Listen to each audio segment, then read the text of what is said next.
Friends എല്ലാവർക്കും ഡീകോഡി ഫുട്ബോളിന്റെ മറ്റു വീഡിയോയിലേക്ക് സ്വാഗതം. ഒരു യുണൈറ്റഡ് ഫാനെ സംബന്ധിച്ചോളം അത്ര നല്ല സമയത്തിലൂടെയല്ല കടന്നു പോകുന്നത്. കഴിഞ്ഞ ആഴ്സണലുമായി മത്സരത്തിൽ ലെനി ഡ്യൂറോയ്ക്കും ആൽഫ്രൻസ് സോളിനും ഇഞ്ചുറികൾ സംഭവിച്ചു. ഇന്ന് രാവിലെ നടന്ന റിയൽ ബെറ്റീസുമായുള്ള മത്സരത്തിൽ ആന്റണിക്കും റഫോണിനും ഇഞ്ചുറികൾ പറ്റുന്നു. തുടക്കത്തിൽ മാഞ്ചസ്റ്റർ യുണൈറ്റഡ് ആദ്യം സൈൻ ചെയ്ത 2 പൊസിഷനുണ്ട്. ഒന്ന് സെന്റർ ബാക്കും ഒന്ന് സെന്റർ ഫോർവേഡുമാണ്. ആ 2 പൊസിഷനിൽ നിൽക്കുന്ന ആൾക്കാർക്കും ഇഞ്ചുറികൾ പറ്റുന്നു.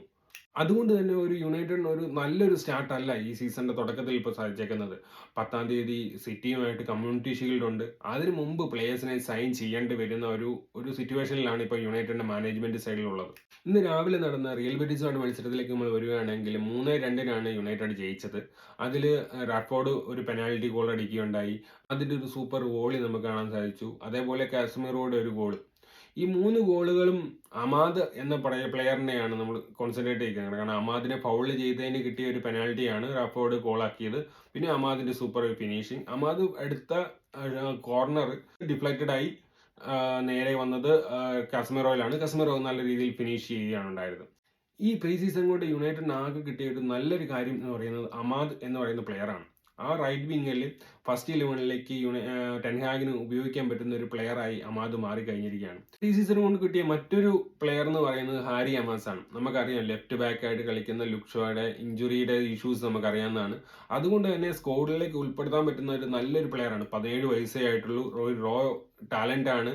അപ്പം നമുക്ക് നോക്കുവാണെങ്കിൽ ഒരു അടുത്തൊരു സൂപ്പർ സ്റ്റാർ ആകാൻ സാധ്യതയുള്ള ഒരു പ്ലെയർ ആണ്. സീസണിൽ കോബി മനു ആണെങ്കിൽ ഈ സീസണിൽ അത് ടോബി കോളിയർ ആയിരിക്കും എന്നാണ് എൻ്റെ തോന്നുന്നത്. കാരണം നല്ല പാസിങ്ങും അറ്റാക്കിങ്ങിലും ഡിഫൻസിലും എല്ലാം ഹെൽപ്പ് ചെയ്യുന്ന ഒരു പ്ലെയർ ആണ്.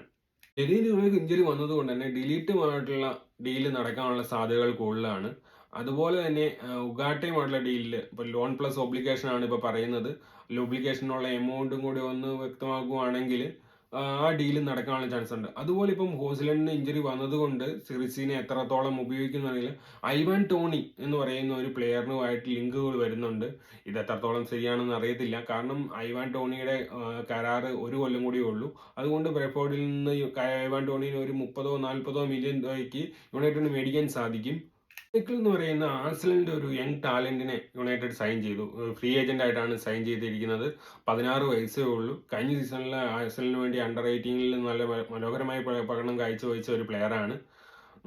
ഫ്രീ ഏജന്റ് ആയിട്ട് വന്നതുകൊണ്ട് തന്നെ യുണൈറ്റഡിന് ഒരു നഷ്ടം വരുമെന്ന് എനിക്ക് തോന്നുന്നില്ല. ഈ ഫസ്റ്റ് 11 ടീമിലേക്ക് ആയിരിക്കത്തില്ല ഉണ്ടാകുക. മെയിനായിട്ടും അണ്ടർ 21 ടീമിലേക്ക് ആയിരിക്കും ഒബിമോൻ ഉണ്ടാകുക. ഇത്രയും കമന്റ് ആയിട്ട് രേഖപ്പെടുത്തുക.